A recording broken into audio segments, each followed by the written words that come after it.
We're live somewhere. Live in front of, recorded in front of a live studio audience.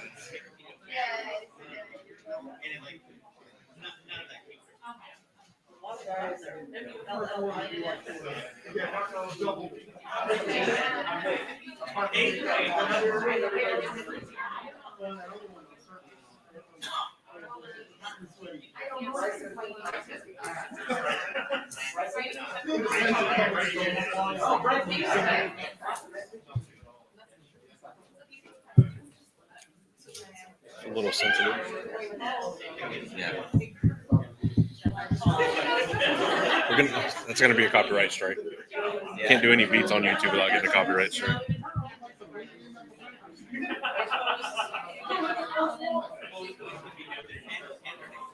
Hi, Andrew. Hi, Matt. How are you? You got a good looking panel up there. I don't know, what am I doing here? Yeah. Oh, I didn't see you. You're behind. And the quality just went down some. Yeah, let's go ahead and get started. Why not? Post-Canon Speculation. Hello. I already did. We've been going for a couple minutes, so thankfully.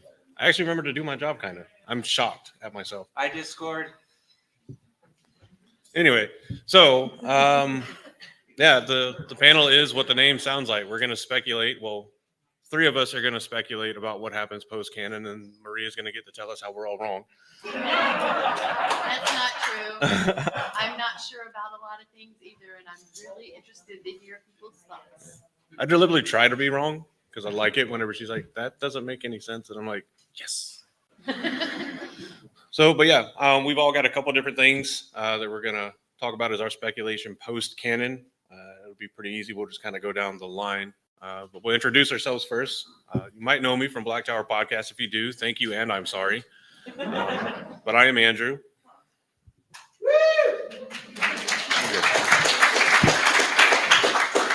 Hello, my name is Wolf Brother. I've been in the community for a couple of years now, and I love it.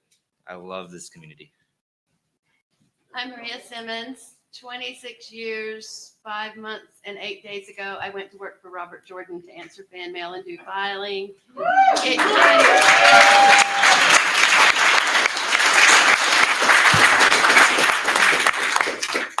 kind of evolved, and I still have the absolute joy of working for Harriet.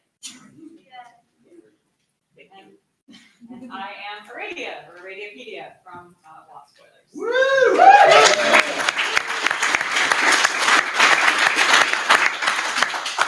Sweet. I think we still have some open seats. If y'all want to come in and sit down, I think we have a couple. We need 2 seats. Yeah. I shower and I sweat. If this room is, if you guys agree with my name, this room is. Yes. Yeah. Let's see, one. There's two right here. Sorry. Oh, no, you're No, fine. don't be sorry. You're perfectly fine. So am I going first? It's your show. I picked the wrong seat. So I've got one kind of tame speculation and one that might be a little out there. Which one should I do first? Out there. Out there? Oh, it's out there. It's out there, and it's grim and it's sad. But fourth age. So going into the fourth age, we already see an incredible amount of technological advancement that we can mirror from our own world, and that's a lot of where this theory comes from. Because in our history, it was only roughly 1,000 years from the first time gunpowder was used in a weaponized format to the first atomic bomb. That's where I'm going with this idea. I believe Wait, pass that by me again? it's only about 1,000 years. Oh, 1,000 years. Okay. Yes, 1,000 years. Because the first weaponized use of gunpowder was 904 AD. Yeah. And then obviously nukes in the 40s. So I think the fourth age is going to go very much that technological advancement route, this kind of industrialization advancement all the way up to the nukes. I think the nukes, oh, by the way, this is full spoilers for anybody that, just so you know. Yeah, it's post-canon, but no spoilers. That'd be amazing. Incredible. I mean, it is a circle, so we could just go back to the start, and it would still be post-canon.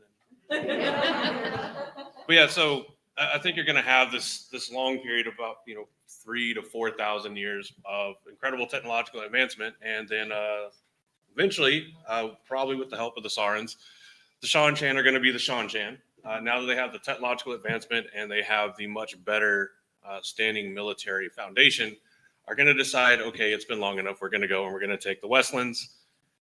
But this time, instead of Damane, they're going to have nukes, and they're going to use them. And so, ultimately, I think the fourth age ends in nuclear winter, and we start the fifth age with essentially no channelers. I think this is where we lose channeling the fourth into the fifth age, because of the preference for technology, something everybody can use, not something you have to be born with the ability to use or gain it. So, yeah, fifth age starts, Stone Age. We're hitting rocks. So, I don't know how out there it is, but that's pretty much my first speculation. Technological advancement into nuclear winter. Really uplifting stuff. If you guys want to tackle that. How long are you saying that's going to happen in the future? I'm giving the full fourth age anywhere from 2,000 to 4,000 years. I'm not quite sure because it's not going to take as long to get to nukes because they already have cannons. So I figure 500 years. Steam engines. You're gonna have steam engines. Yeah. We don't have steam engines for nukes in less than 200. But who? Yeah. So who is it that's developing the nukes? Is it the Shan or is it everybody? Do we get into like a Cold War situation or? Well, I think so. The Westlands is already coming into to a space where they're all collaborative, right? There's this big alliance. Everybody's going to work together. And I think that instead of that being military based, because they're going to have this feeling of feeling safe. Everybody's working together. We got the police force over there. We don't need to worry about anything. So they're all going to work together on technology. And so it's going to be the Westlands building it up.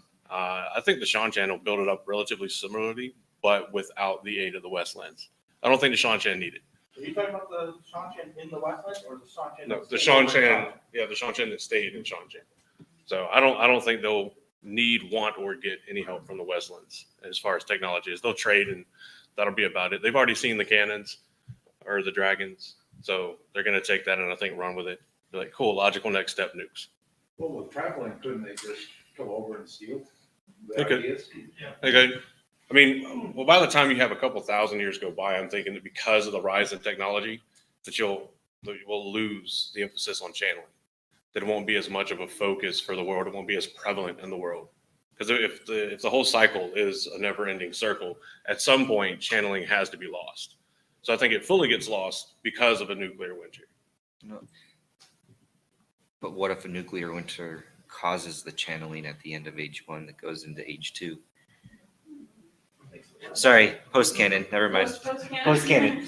Yeah. About face. Well, I mean, About face. age 1 and age 2 Yeah. is defined by the discovery That's of true. channeling. Yeah. Right. So right. So maybe it just takes that long for the Thanos snap gamma radiation to create the mutation of channeling.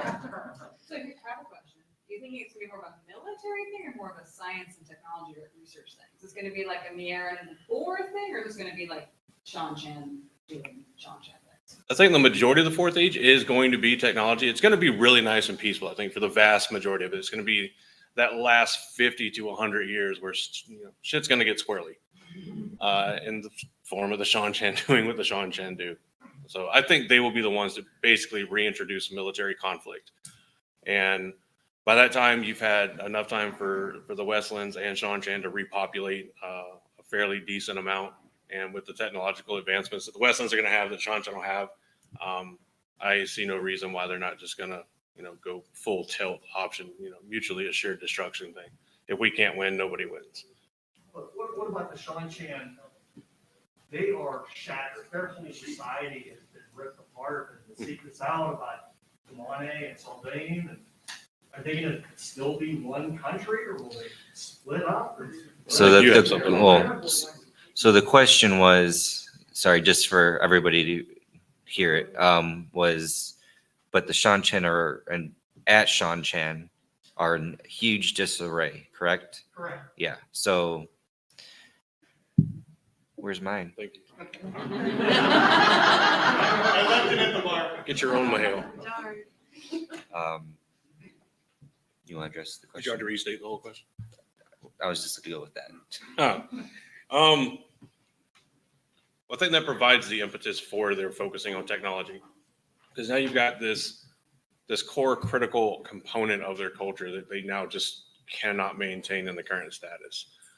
And generally, when that happens, either a society finds a new collective cause to go for, or it does fully shatter. I think it's more likely that they lean more into their militaristic side and they unite under this technological banner of we've got to outpace the Westlands or at least match them to come and finally take the land. Everything will be fine once we take the land back.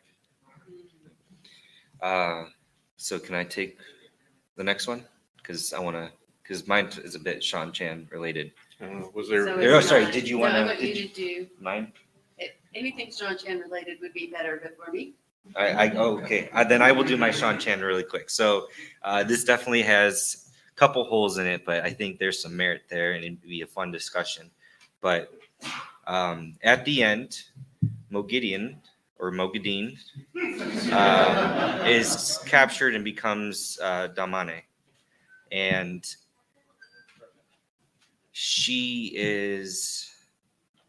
the theory is, sorry, I'm gonna check the timer. The theory is that Moghedien is what causes the downfall of the Shan Chan's Dalmani Suldam culture.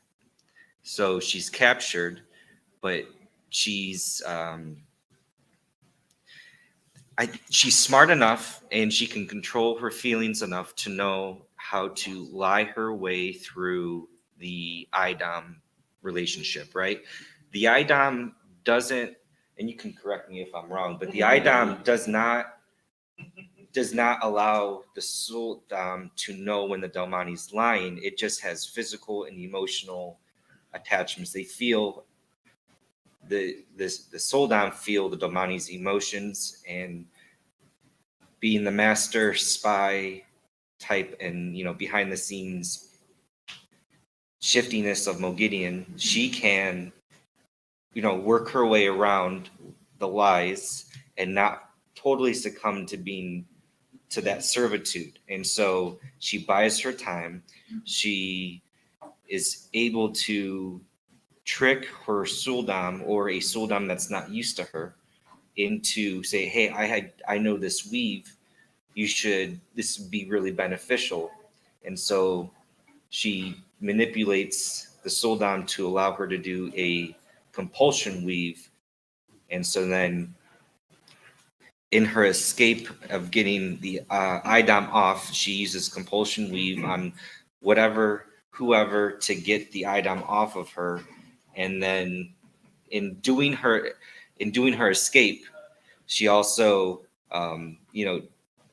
shows that the Suldam can be Damani. So she's not out to make that realization. She's just trying to get her, save herself. But in doing so, she flips that, and it goes into civil war. So what almost happened with Egwene and the Igbiana, Yeah. and Suroth fixed, but there's no Suroth to cover it up. Correct. And I think Moghedien is the person to do this, right? It's not that she wants to do that. It's just she does it by happenstance of escaping. And then she builds the new. And then she builds. Thoughts? There's holes. It's not perfect. I mean, you can tell me I'm right? No, not even close. There needs to be some reason why Moghedien's collared at the end of the thing. Go ahead. And I don't know why she's collared. There's a lot of numbers. Thank you. But not terribly long before Jim, aka Robert Jordan, died, he spilled the end of the story to Harriet and Wilson, and all. And then after that, he and I would sit every day and talk about the Wheel of Time. And I could ask him questions, and sometimes he would answer me, and then sometimes he would go off on a whole nother tangent. And it was very interesting. One day I asked him, when the Shanshan get all this stuff, will they maintain their way of life? Yes, they'll still keep the money, the whole 9 yards, everything. Rand, with especially Matt's advice, knows there are things he can get out of them and things he can't, making them give up their whole way of life, including giving up the money. He's asking for another war right on top of the other. Even if they manage to pull out from the last battle and win, he's asking to have another war get going on him right away. He can't face that. He doesn't have the strength to face that. He's going to be too battered, too beaten around to do that.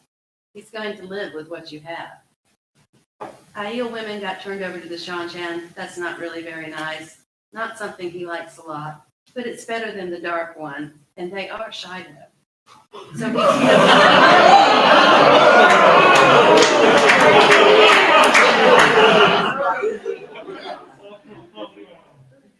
So he's willing to sell them down the river for peace.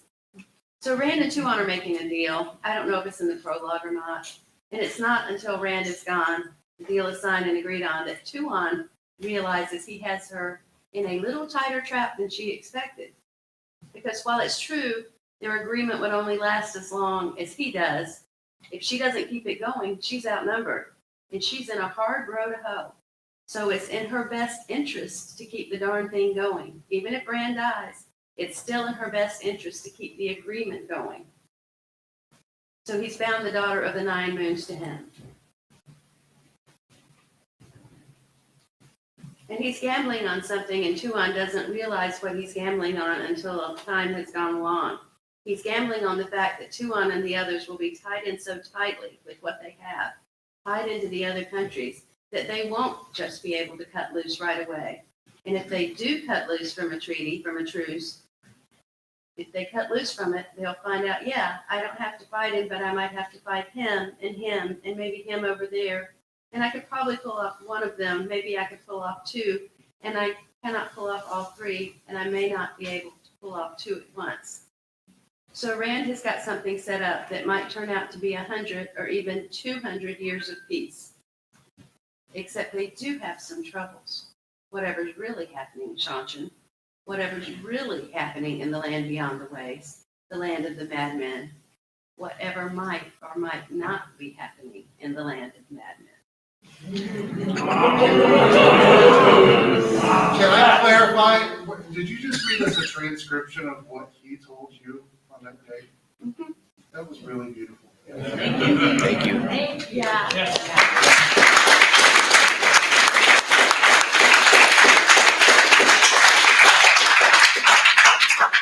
Harriet gave me permission. But he actually talked a lot more about the Shanshan than that, but I can't really go there because he was kind of getting into the outriggers that he was planning. And he didn't get very far into them, but it was going to be really interesting, I think. And I don't know enough. I mean, if you search online, you can find the 2 things that we're talking about for the outriggers. And one was Matt and Ebadar in an alley dicing, planning something. And the other was Perrin going to kill a friend. And Shanshan was involved in a lot, I believe, from things he said. So Gideon doesn't, he didn't plan at that point. You know, he was still planning stuff up until the moment he died. So a lot of things could have changed because if you there's a book coming out in November, Origins of the Wheel of Time by Michael Livingston. And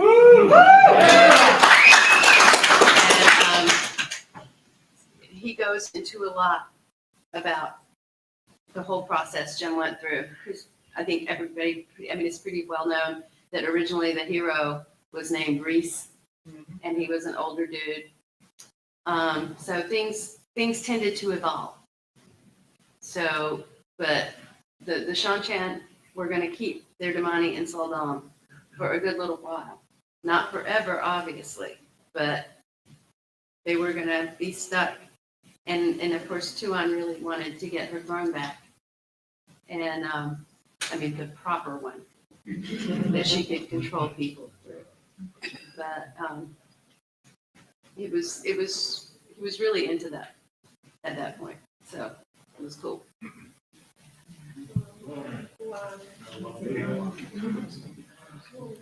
So what I heard, nukes are still on the table.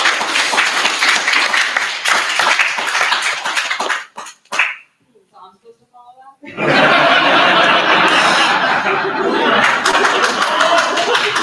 So, yeah. You knew it. Man stubbed his toe. So my speculation is a little bit more closer to home and over a shorter period of time.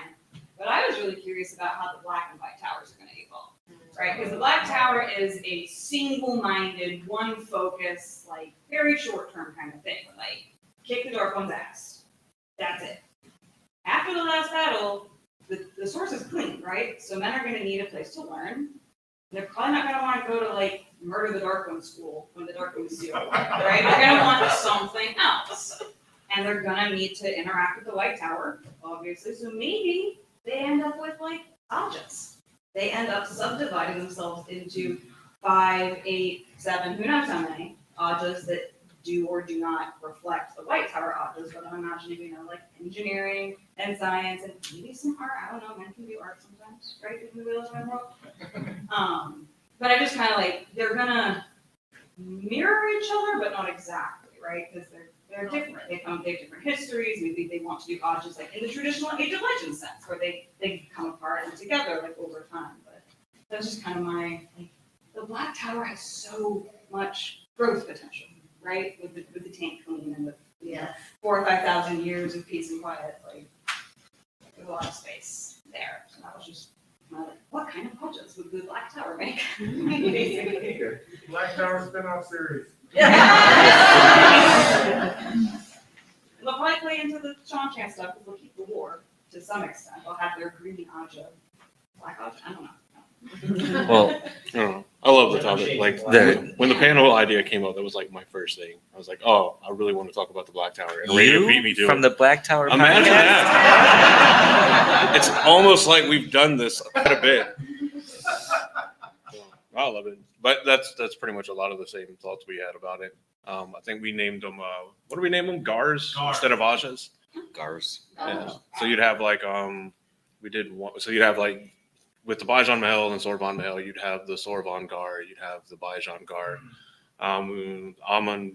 Did we make an Aman Gar? Aman Khan Gar. Aman Khan Gar, the Dragon Banner Gar, which for some reason, every time I think about it, just sounds like a bunch of guidon bears with dragon banners just marching around.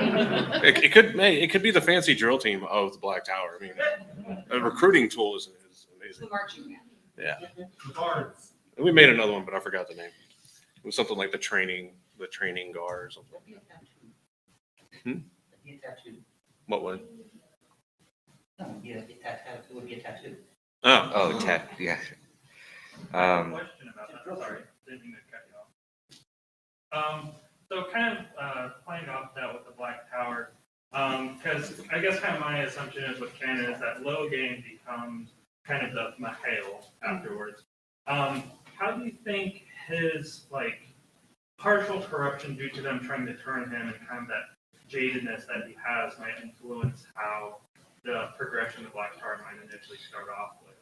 Do you think it might like still be kind of more heavily military focused because he's just kind of in that mindset, like track down dark friends maybe, and, or something So- like that? Paraphrase the question is Logain how has the attempted to turn him affected his mind? Yeah. And is he still more of a fighting or war style leader? Yeah. So I mean, I think he's gonna have a lot of paranoia, right? A lot of trauma, and they're just getting out of the last battle, right? So the military stuff's not gonna go away overnight. I could see like Logain's first like Aja or Gar formation being like a secret service, like spy master kind of thing to like make sure no one's coming after him. Because I feel like paranoia is going to be how that trauma really enacts in him, and that will hamper the Black Tower's ability to distribute power, to distribute authority, and to like bring other leaders in. I think he'll be very paranoid.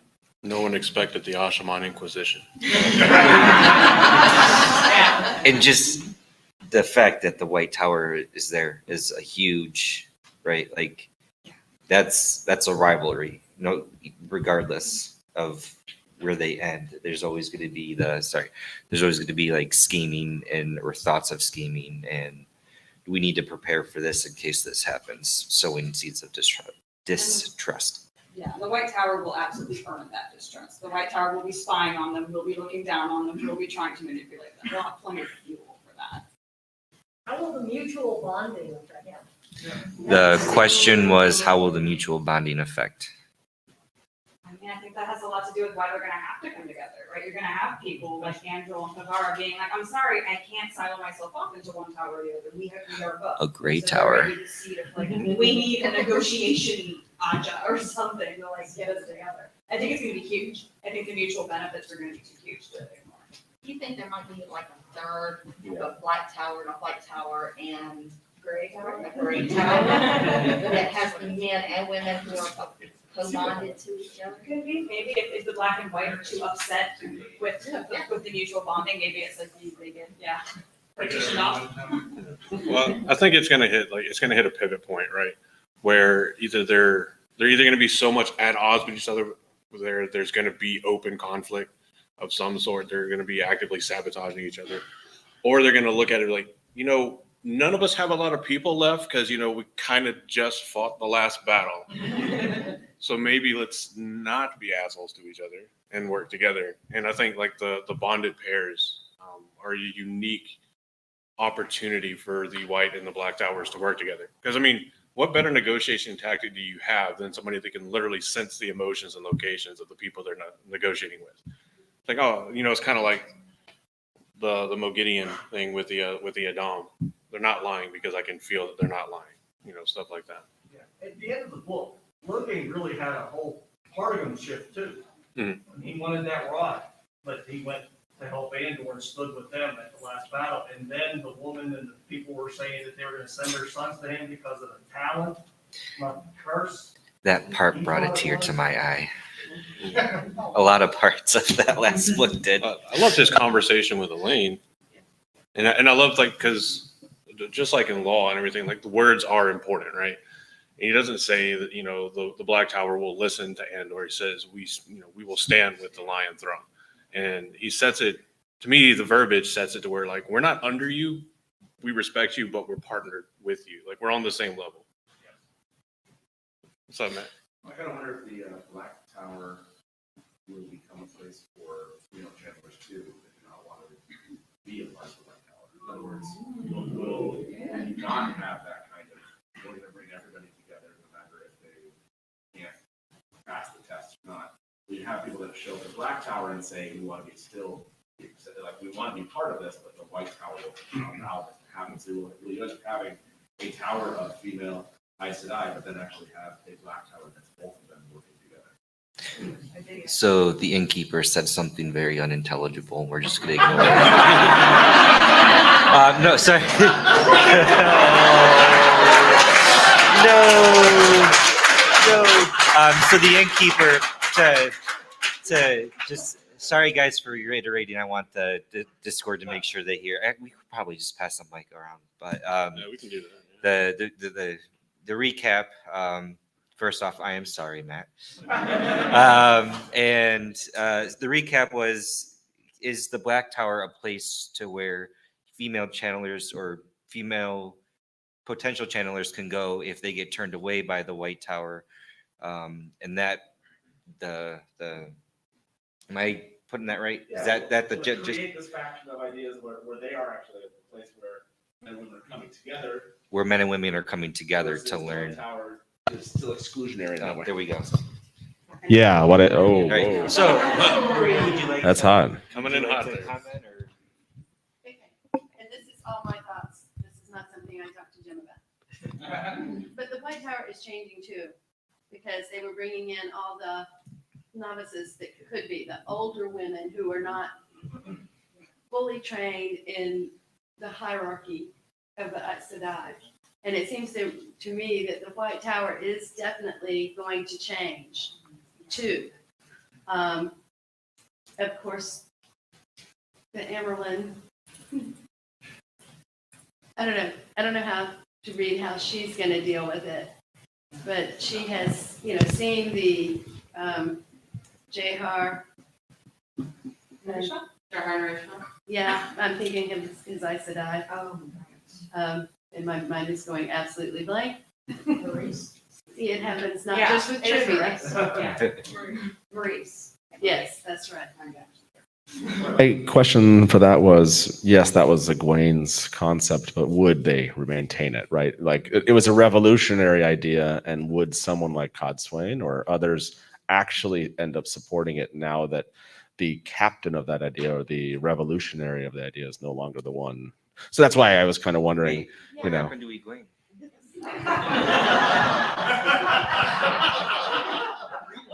I mean, Spoilers. well, that's one of That the ends it. that's one of the hard things too. Is you're looking at this practice and whether they really like it or want to get rid of it or not, they're going to be forced with this struggle of, do we honor, the late Amerlin's legacy and continue doing what she wanted after her incredible sacrifice. So the people that want it to stay, I guarantee that's going to be their number one platform when they're politicking to, maintain things like the use of the oath rod and allowing everybody that can, channel that all to come in with the White Tower, which I don't think is necessarily a bad thing. Well, I don't like the oath rod, but that's a different panel. Yeah. So. Is it possible that now that the taint has been cleansed, men and women could theoretically work together again? You've got Avienda, who is discovering what some of the Terangrial do with her powers. We don't have Egwene anymore to recreate some of the things. But is it possible that we could turn back into the Age of Legends and start working together to achieve the great things that they did then before the world broke? Like nukes. Nuclear power. The power part's Yeah, pretty cool. yeah. I don't really like the other part. Like, Anybody have an answer? I think it's too fast to go back to the Age of Legends. I think there's a seven spoke wheel and we need some kind of nuclear apocalypse to really create a break. But I think that a lot of people in the Fifth Age will think that that's what's happening. That 2,000 years of peace and technology, it's gonna feel like the Age of It'll be its own Legends. utopia. Yeah, mini Utopia, Age of Legends. yeah. Mini age. because from what we got in the books, like generally enough knowledge survives where you know a fair bit about the previous age, but still at least half of it is kind of like, I don't know. That's a really neat little fancy ancient artifact, and for us, it's like, nah, that's a car's hood ornament, but all right. Do we want to go with her second and work our way back this way? Yeah, we can do that because we got about 30 minutes left. Okay. So my second branch is also pretty immediate to after the last battle, but it is what's gonna happen with the Aiel that suffered from the bleakness. Seth and I, in our recent episode, had a whole little mental spin out about surfers. They're all gonna go to the beach and learn how to be surfers. That was just silly. But I mean, really, what are they gonna do, right? The Aiel have done the thing that all of the prophecies said they were gonna do. There's a remnant of a remnant left. The Shido are off, going extinct or whatever. The bleakness struck in Aiel have ended up with the Tuatha on. They've ended up in Farmatting. They've ended up probably in Val and Luca's show, because one of my headcanons is that Val and Luca is a failed Tuatha on. So where do you think the bleakness is going? Are they going to get over it and go back to the Aiel? Are they going to invent new lives? How does the bleakness resolve in the Fourth Age? I don't know, but thanks for putting Matthew McConaughey Aiel into my mind. Surfers. You're welcome. Do you think maybe that starts leading into how the Aiel return to the kind of Jin Aiel state? Yeah. They're They go back to Viridian and live there. Yeah. It's we did all this fighting and now we have no idea who we are. So how about let's just chill out Maple. Has to be the police force. But the Shido, that remnants of the Shido went back to the waste before anybody else. Right, and there were Aiel that were going to live in Ruidian before the last battle, but like all the ones that ran away from being Aiel because of the bleakness, like And they still take the way of the lead. they'll go back to the Tuatha. Like, Weren't- take me weren't- back. Weren't there some that deliberately went back and said they were going to live like the Gen IO, if that's who they really were? I think so. So Yeah. there's, like, yeah, you already have some IO that are apparently already doing that. So maybe now the Tinkers can finally find the song and not have to roam around and not steal people's children. I think you find that the ideal sort of make their way into, other nations and just sort of like, amalgamate into other cultures. Because, right, they're blacksmiths and they're weavers and they're, all these other things too, not just warriors. And there's a need for that in any other town, right? I just finished. I know you said, Not doing a very good Beavers, job. but I definitely heard beavers for some reason. Beavers in the way. And I was like, I mean, if you want to be a beaver, I guess. Like, if anybody can do it, the IL can. No, yeah, I mean, I think it's right. Our virtual chat, by the way, has said they do appreciate when questions have been recapped. So if you do have an interaction, signal to me. I'll do a better job and I'll get you the microphone so that they can also partake. Yeah, the moderator should really get on top of that. Somebody find that guy and give him one for it. I also wonder if there might perhaps be some Aiel that decided, that ran to the bleakness that might decided, we were wrong. We want to go back to our clans. How will they be treated if they try to come back? A year and a day.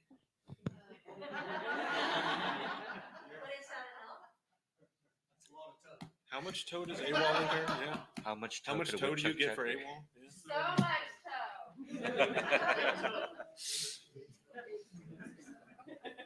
Yeah, that's a great question. I don't know how to. Yeah.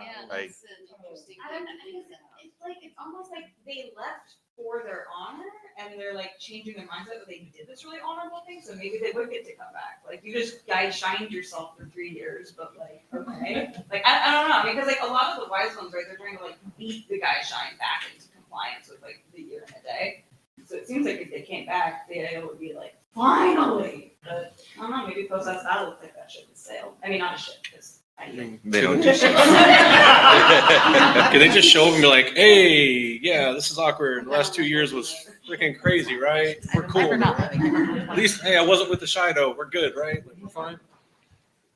I think they're really like those IO are really ripe for the plucking for like if there's some like bad dudes still hanging around, like you could group them all. I know we haven't got any Forsaken, but if there's a dark friend that's still on the loose, like to pull those IO in, like they are battle trained, they are a whole and a big group of people who have lost a cause. Now you give them those people something to believe in, a cause, and you've got an army. Why did I just have Massima flashbacks? Not Massima. Terrifying. What about Like Massima, but like an even more capable warrior. what about Aiel going to universities and teaching military strategy? Instead of West Point, we get Waste Point.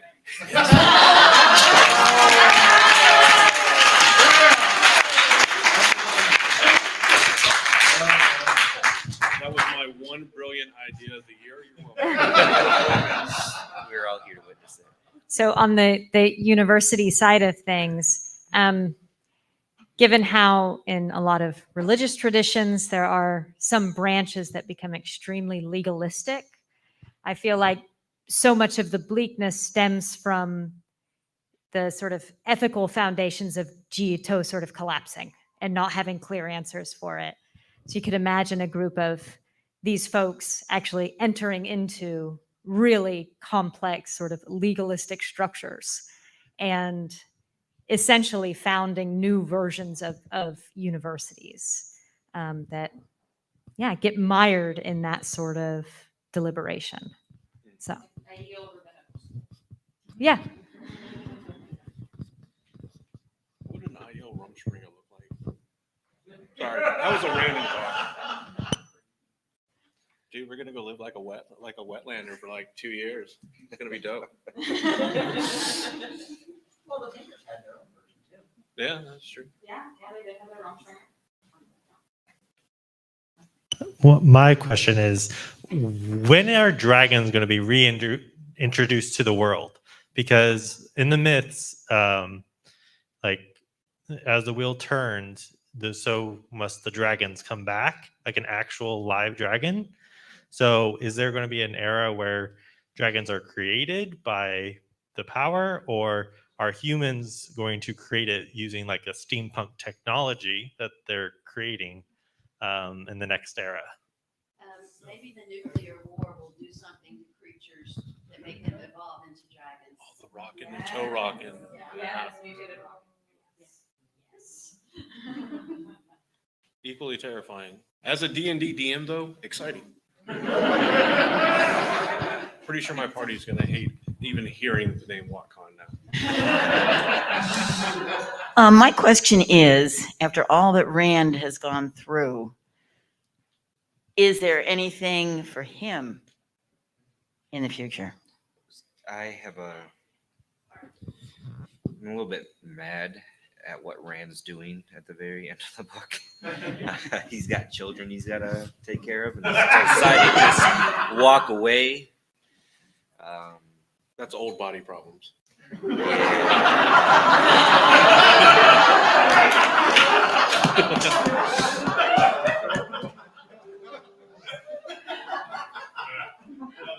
Wasn't me. I don't know. Yeah. He didn't talk to me about that.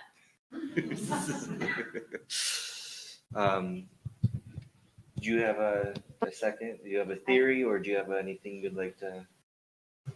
No. Just okay. I had a little short amount of time to prepare. You want, all right, so this one is purely fun for me. Barring that Rand's only power is that he can light a pipe with thought, and that's it. He can't light anything else. He can't do anything else. It's just that's his one superpower. Perrin is the strongest or the most powerful person at the beginning of the Fourth Age. Yeah, 100%. I mean, his grasp on the Wolf Dream and Talion Riyadh is unmatched with Mordingon and Lanfeargon. None of the wise women can touch him in that field, and so yeah, okay, he's not a channeler, but he can step in and out of the dream physically. I think he is smart enough to develop a way to be able to pull others like channelers into the dream with him, and as soon as that happens, it's game over. I now just see Fight Perrin me. running around. I now just see Perrin running around with Ma Alanir. Get over here. But And the Elaine's babies, those babies are supposed to be super powerful. Like the reading, yeah. I don't, it's interesting, but I totally don't agree. But it's interesting. But I think we're about to get some really, really strong channelers being born with now male channelers, and they're going to have no taint and a lot of breeding between people who can channel. And I think we're going to get all sorts of new power coming in the next generation. But Yeah. But I it's still think interesting about Perrin can Perrin. trump a channeler. I mean, it's just a weave. It's just a weave when you're in the dream. Yeah. So I'm not sure how So- much of that will carry over into the reality world, but yeah. What if there's something to Gonna have the? to spend a lot of time ruling all that in. I mean, He doesn't want to. so I know, but if don't Teleron, you think Maya will make it? Nope. Yes. But regardless, And it's not that, well, maybe after your comment, maybe he does do things and kills a friend. But no, I think he would, even though he is the most powerful, he would never use it. That's not his way. He holds his, I think he's the most responsible, at least out of the three, the three boys. And so but So here's a thought for you. Go ahead. So with that, if Teleron Riyadh is where all of these mirror worlds kind of converge, and it's just the closest kind of to the real world as we read it, and we have the sayings like we almost wake from the dream, is it possible that his power just translates into almost like Rand's, just a thought? Because if it's a mirror world, they're not technically that far away from each other. It's just you got to figure out how to access it. Right. And the physical manifestation of him stepping into the dream is a step in that direction, right? Is it like the Matrix? Linking those things together. It's like the Matrix. If you really earnestly believe that everyone is asleep, then now you can just use Teleron Riyadh powers. There you go. Maybe. Yes. Well, since you mentioned the Matrix. We don't actually know how Rand can light a pipe. We just don't know. But we had a panel at JordanCon one year. And it was finally decided that the reason Rand could do that was because when fighting the Dark One, he had seen the Matrix.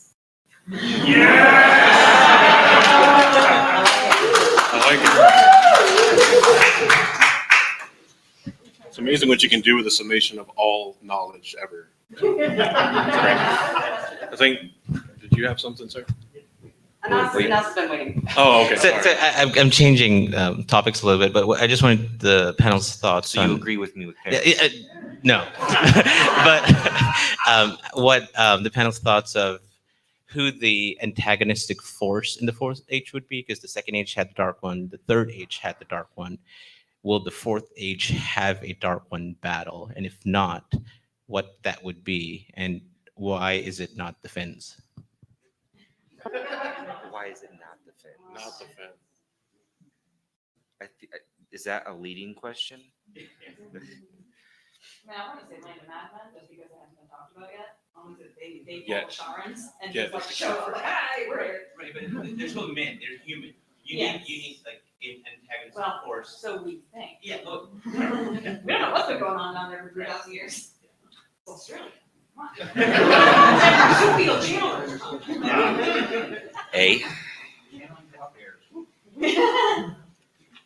I mean, that is one group that has been completely left out of any agreements, right? Is Sara. They can do whatever and not even break a treaty doing it. So I mean, they already got the outpost on the what is it, the Cliffs of Dawn? The place where you jumped off, right? Not the Rift. Well, the mountain range on the wayside of the Rift. Oh, I think it's the Cliff. Is it the Cliffs of Dawn? Yeah. Okay. So I mean, they've already got the trading post there, so they already got all the lookout posts. The beacons can be lit. Gondor doesn't call for aid, but rather calls for war. I mean, they can do whatever they want. So I think any real conflict will be finished by the Shan-Chan, but there's a good chance that the Sarans play a major part in it. So I don't know how rich their culture actually is. So I could see them being hired as mercenaries, because by standards and practices, they should have the strongest channelers in the entire world.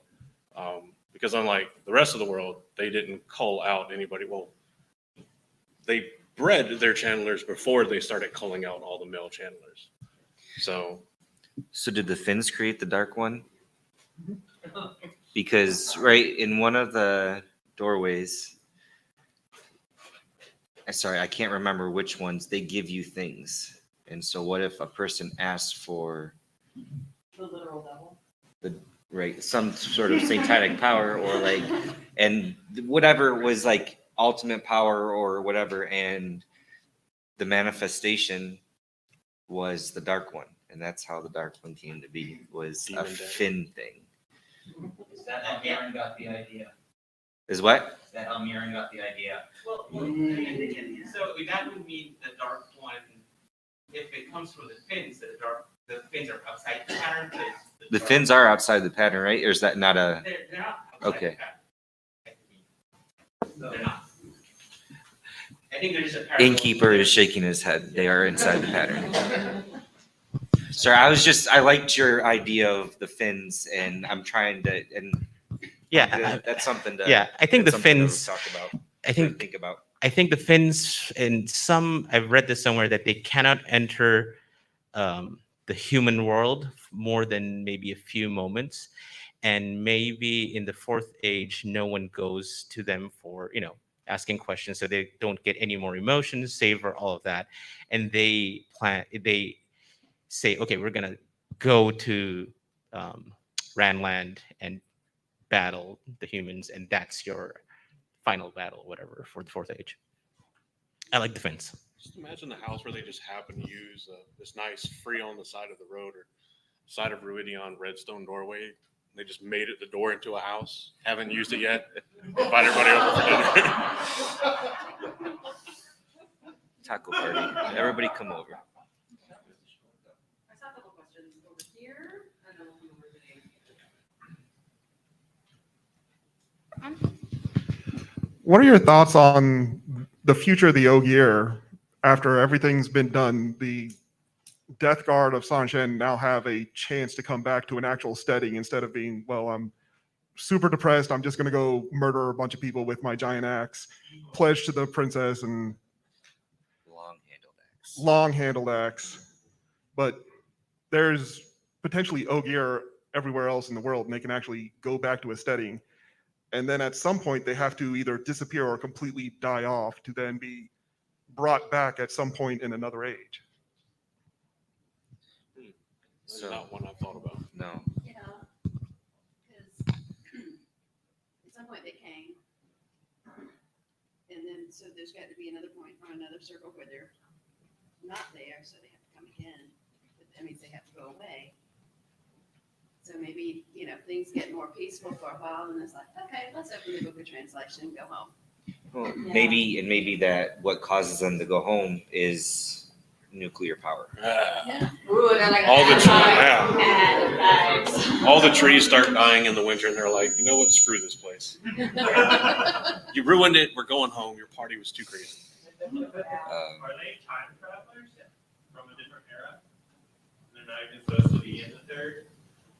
The question is, are they time travelers from a different era, and are they even supposed to be there in the first place? From the past, or from the future? Yes. Time travelers. It's the same thing. It's a circle. It's all the same. I don't know about the time. You know what? There's travelers. actually no time at all in the Wheel of Time. It's just a static moment. They all migrated through their ways at the same time. I know the last thing I had, since we hadn't talked about the land of madmen, or did we have somebody? I was just going to read you something. It's from some Is this- website. This is already no. This is from 2013. These are lots of questions, obviously, about the fourth age. And Harriet was asked a couple, and Harriet said, basically, this was about the pipe at first, and Harriet said that was exactly as Jim wrote it, and then said he wanted to leave you feeling that the next age will be even stranger than the last. And then this person summarized it and said, I asked if Rand now had some powers of the creator, and she again reiterated, maybe clarified, that the next age will be profoundly different. So I think Harriet setting up the idea that Jordan wanted you to believe it and that it would be profoundly different. So maybe all of our ideas that are profoundly similar to the third age are the ones that we should push against as we try to speculate. You know what I mean? Like I like the idea. I mean, obviously the beginning of the age will probably be very similar, but as it progresses and gets to the end of the age, what would be profoundly different? I like the idea of a parallel world coming into play. That would be profoundly different. So yeah. Anyways, if you hadn't ever read that or heard that, I thought it'd be good to include. The CERN conspiracy theories come true. Yeah. So I know the last one I had was about the land of madmen, and it's very near to the start of the end of the fourth age. So you now have a cooperative, at least to some degree, White Tower and Black Tower. they obviously don't want to be surprised by, a bunch of literal insane people with insane amounts of power just accidentally discovering traveling and just accidentally popping up in the middle of Tarbalon and laying waste. So I think maybe their first joint big venture is like a Red Cross aid mission to the land of madmen. So, like, we're gonna go try to heal all of the madness. Came with the idea of yellow Aja paratroopers. You make the parachute. You just open the gateway and just hop in and just go. Do you need to do it? No. Does it look badass? Yes. And they deserve it. So I think the land of madmen is probably the biggest thing that Talco coming in the fourth age for the Chandlers that we know about. You could use Red Aja as like spies and like your the first people to go in, like recon could be red or green Spec Aja. Ops, yeah. Spec Ops recon. Yeah. I like it. Maybe you could use for the Ashaman that want to be healers. In Yeah, the that's fourth true, age. too. Like you go be the shock troops to figure out if it's safe to send in the actual nurses. Yeah. Now that the Green Aja actually has battle experience.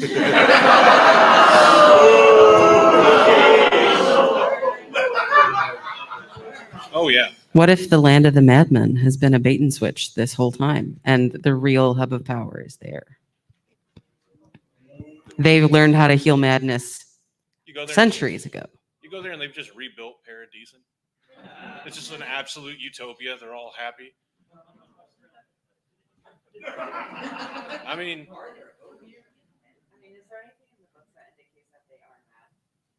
Is there anything in the books that indicates they're mad? The name. That's it.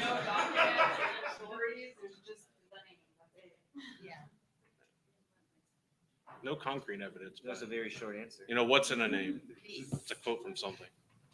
Sorry. Oh. Go ahead. Sorry, I interrupted. I didn't hear what you said.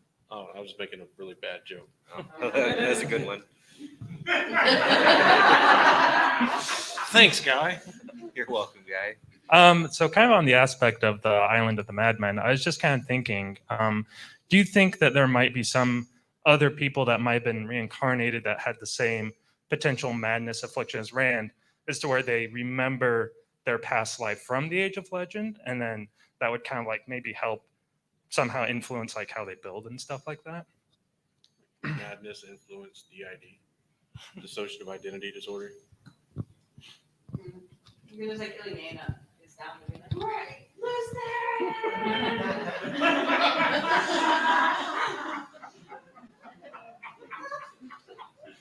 So the okay.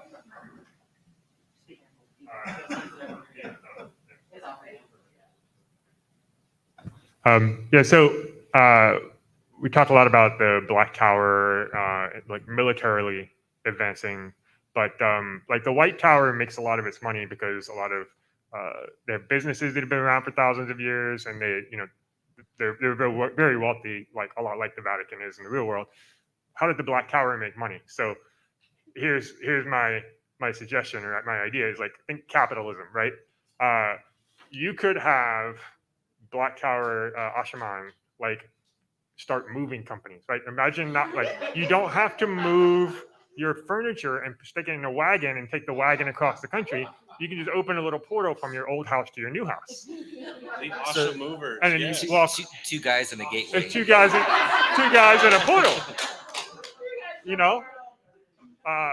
can have multi-story buildings as elevators. You just boop, boop, boop, and you're on the 3rd floor, 5th floor, 19th floor. So what kind of capitalistic vision do you see for what businesses do you think that Black Tower might come up with? Magic Mike.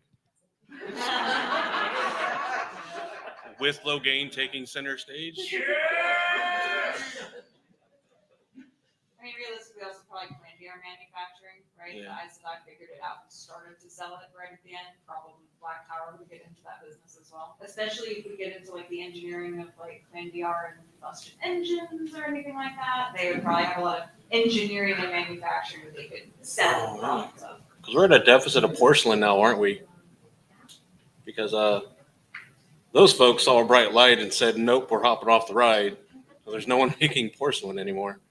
Or at least not seafolk porcelain. Yeah. No. Yeah. Oh, yeah. Yeah, called the Omniarch. I'm glad you remember the name because I was trying and all I could think was the Ayad, and I'm like, that's definitely not them. Okay, so we just had the end of an age. We just had the last battle. What people from this time do you think have been added to the Horn of Valere?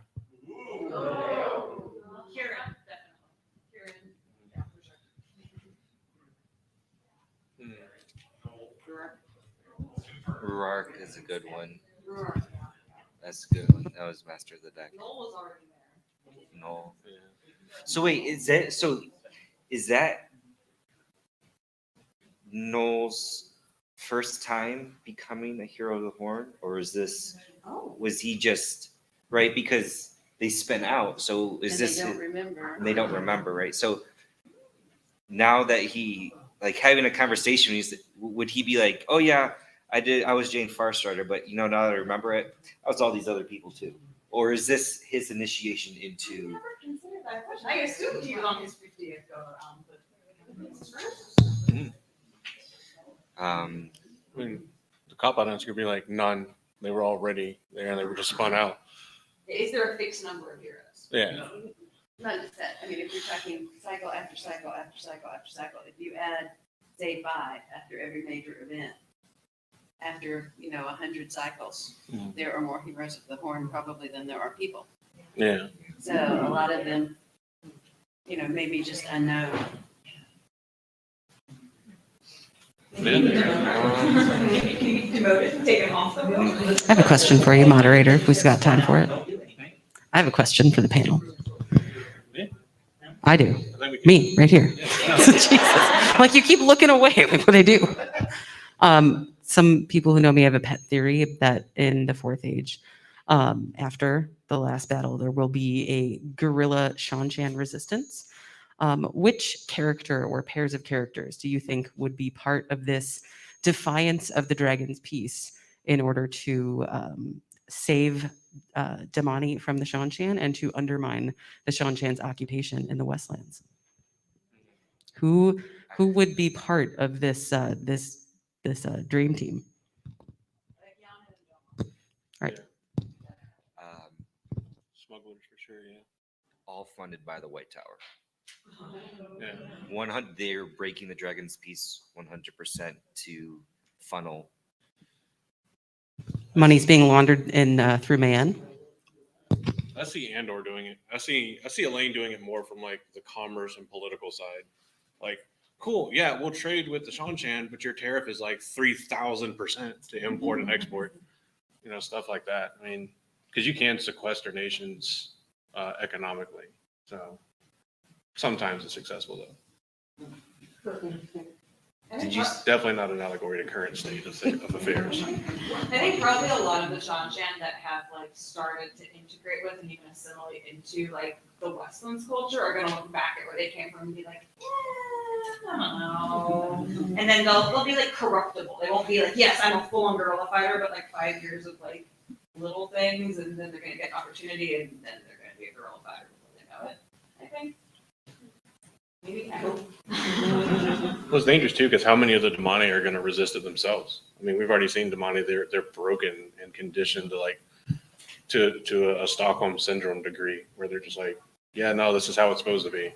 Like, you can't, don't free me. Not Gideon. It probably has to be the men because the women are the ones who are controlled by the maybe it has to be the black tower that has to take the lead because there aren't idem other than that one, I believe, that control the channeling. So maybe it's the reds who are bonding the men, that becomes part of their mission, but it's kind of got to come, they can't be detected as women who can channel because they're at risk. I mean, but it doesn't have to be channelers at all. I mean, well, it's dangerous because if any official organization outside of Sara goes in and does anything to undermine the practice of the Mane, I think we have one in the back, which would probably be our last one since we're hitting 6 o'clock here. And Maria, if you choose your fighter, Maria, who would you choose to be part of the Shanshan resistance?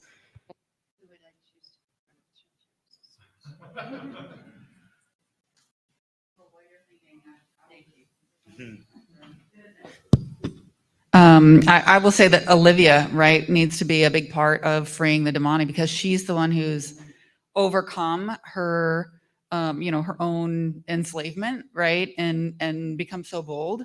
So whether or not the Ashman go in as like the paratroopers or whatever, but Olivia is going to have to really like get in there to talk to the Damani to help them understand how to come out of that slavery. I think you might have individuals to do it, but yeah, you're not going to have the Ashaman as a whole go in and do it. You're not going to have like the only group of people that aren't party to the Dragon's Peace that could do it without breaching a treaty and igniting another world war are the Sarans. And what's their motivation? Shan Chan's, they do their thing, leave them alone. So I think like the individuals like you've named and everything, like Olivia and all them, definitely will. But I don't think we'll see anything for probably at least 1,000 years from any official organization. We'll probably see like the more subtle tactics, like trade embargoes maybe, or the White Tower like funding a resistance because they're not known for keeping secrets at all. I'm not saying they shouldn't, but or maybe Gideon has maybe. Samo Gideon redeems herself. Somehow. She's a sleeper agent for the White Tower this whole time. But yeah, so any final words from panelists? Thanks, everyone. Thanks, everybody. Thanks for the participation.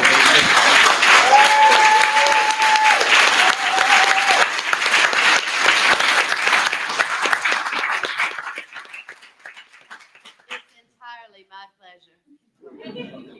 But I'm supposed to be volunteering right now. Howard's covering me till I get there. So we're going to go and do that. For those of you that are coming to the VIP dinner, we look forward to seeing you there. It's going to be a lot of fun because food is always great. For those of you that want and you like talking more about weaves, we'll be doing a live recording of Black Tower Podcast in that room from 9 to 11. And we're going to talk about what hand motions you would use for weaves. Yes, we know they're not required, but we're going to have fun. Which one uses the jazz feet, the spirit feet? Picture before you head out.